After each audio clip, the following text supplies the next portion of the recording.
in Your City show.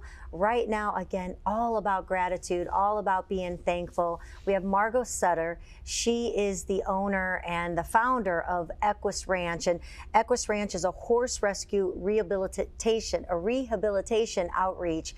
And you're here with us today. We have a lovely story talking about your ranch. And it's just fascinating all that you do and the love that you have for horses. And you know, we keep meeting all these people, and there's just so many things out there that need our support and need our help. And you were bitten by the horse bug at a very young age, and now you're bringing it back full circle to help those furry animals that are huge beasts with so much love and affection. So tell us a little bit about your find to end up here where you are, loving and taking care of these horses. Well, thank you, Kelly. Thank you, Gordon, for inviting me today. Absolutely. I actually started as a kid loving Secretariat, like most people did. It's 50-year anniversary for Secretariat of his win for the Triple Crown and the Breeders' Cup.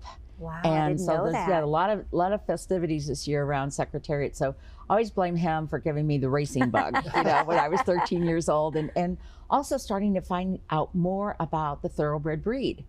They're extremely intelligent. Oh. Now, people think that they're, you know, fire-breathing dragons because I see them come out and they're professional athletes. How many times do you walk up to a professional football player moments before he walks out on the field and expect him to say, "Oh, hi, everybody, it's great"? No, they're like, they're in the zone. They're professional athletes. And so I'm like, well, what happens to them? That's like us before our show. Yeah. In the zone. Game face, got the game face on. Exactly. That's how I take the approach when I'm cleaning a stall. Ready, go, don't bother me. I cleaned many stalls growing up. Woo. It's good stuff, that harvesting. So anyway, I was like, well, what happens to them? And so I got involved in racing. I love the sport. And I started seeing some things that were going on behind the scenes. And sometimes horses that are too slow, are injured or whatever, disappear. They don't make it. They didn't make the cut. Now, where do they disappear to? And that's the hardest part to understand. A lot of times, sometimes they direct ship to slaughter. Sometimes, so that way nobody understands or knows that the animal just disappears. Sometimes they have a stopgap through an auction, and then they end up in a kill pen. That could be in Stroud, Oklahoma. That could be in Pritikin, Louisiana. That could be in Colorado. It could be here in Jonesburg, Missouri. So that's the ugly part about it. What we do in our network of incredible rescue people in the equine industry, we network together, collaborate together. We have a wonderful posse of almost all women that work across the United States and find out these horses that are falling through the cracks. And we pull them out and we speak for them. So if Equus Rescue and Therapy says, okay, we'll speak for those 5 horses, that means game on. The women go together. How much do we need to raise? How much can we raise? How much can the outside parties raise to pay the bail money? First of all, you have to pay the blood money to get the horse out. Then you have to quarantine for a month, which is $500. They don't want it, but then you've got to pay to get it. Yeah. And so there's always a minimum fee. It's not like they are not free. And so, and then there's a quarantine fee for 30 days before they can ship in, unless you have a quarantine barn, which we're fortunate enough to have at Equus. And then transportation. So how much does it cost to bring, you know, how much did it cost to bring Ginger in from Texas last year, the little 2-year-old quarter horse that you got to see? That was $1,800, just transportation to bring her in. Wow. So, and her bail was like $1,200. Bail, like they're in trouble. Yeah, we bailed them out. $3,000 right off the bat. Right, $3,000 before they even come in the door. And then people were like, what's an adoption fee? And we say, well, why $2,000? We have to keep them out of the slaughter price for an adoption fee. We also do follow-up after horses are adopted out. We've had a ton of success stories. So all you people out there that have an Equus horse, you're doing great. We're grateful for you. Those homes are incredible. Those horses are loved. And we could probably take you to about anybody's house right now that adopted one, and you would go say, oh, another success story. Oh, that's you know, wonderful. This one ended up doing another sport. This one ended up being a pet. This one ended up being a therapy horse. Yeah. But we also had an older population of horses, 22-plus-year-olds that were injured and had been at the farm, and they fall through, you know, again, kind of fall through the cracks. Yeah. What do you do with them besides let them, they burn up the grass, hay burners, as my dad would call them. And they have such a ginormous energy field around them that is God-given. Their heartbeat is so phenomenal. They can feel us coming 1 mile away. They can feel our hearts 4 feet away. They can see us. They're the only mammal that has 360-degree eyes. And they see best at night. So they have really great night vision. So they are a prey animal. Dogs are predators, horses are prey. So they have to be on high alert at all times because we're one of their predators, man is. Yet they somehow have given us that big heart and grace and kindness to allow us to be part of their life. I'm always amazed. Yeah. Always amazed. That's incredible. I used to love when my horse would know, I mean, I could whistle and he could be 10 acres back and he'd come running, you know, and Absolutely. he was just such a gentle horse, so intelligent, and used to drive, I'd grab onto his mane and just, you know, take off down the field. There's no fear when I was little. Of course, No. I'd have it probably now, but they really are. They're great animals. How many acres do you have there at Equus Ranch? 77. Wow. Yeah, it was 77 acres, 114 stalls. We're very blessed.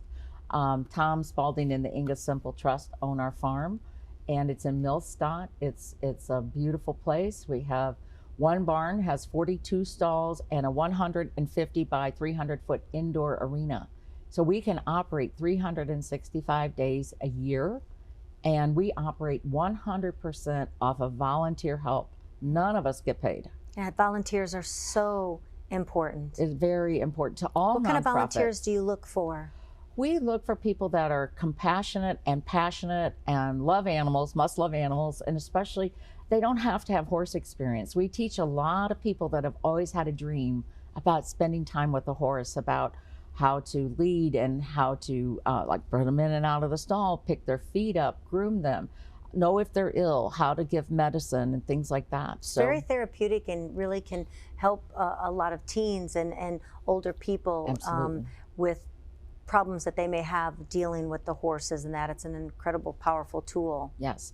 And the one thing about a horse that is different than any other animal is they see through us. We can't hide from them. No. They are that powerful. Their vibration is that powerful. The medical They can sense community, our fear. yeah, and the medical community understands now the power of equine therapy is because of the energy field and heartbeat that this animal is able to get past anything emotional that we are blocked to each other about. So you can tell me you're fine. I'll say, oh, good. How are you doing? Oh, okay, great. Great to hear that. How are you, Margo? Fine. Maybe inside I'm totally broken glass. Right. And I can't say a word to anyone or terrified of something. And I can walk by that horse and he'll grab me by the sleeve and like, hey, let's have a talk.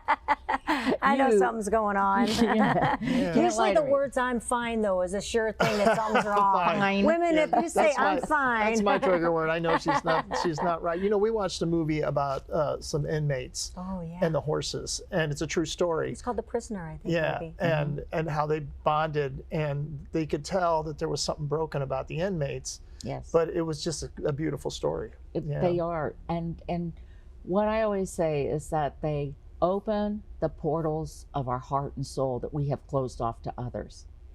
And so the mental health community understands that equine therapy can do in 15 minutes what talk therapy takes 15 years to accomplish. Wow, that's incredible. It's very powerful. Well, we hope more people will take the time to learn about the Equus Ranch and all that you do. EquusRescue.org, correct? Yes. EquusRescue.org. Yes, ma'am. Be a part of it. Maybe you can volunteer. Maybe there's something you can donate to be able to help these horses live the life that they're supposed to and not Yes. just be taken off to somewhere. Absolutely. That's just inhumane.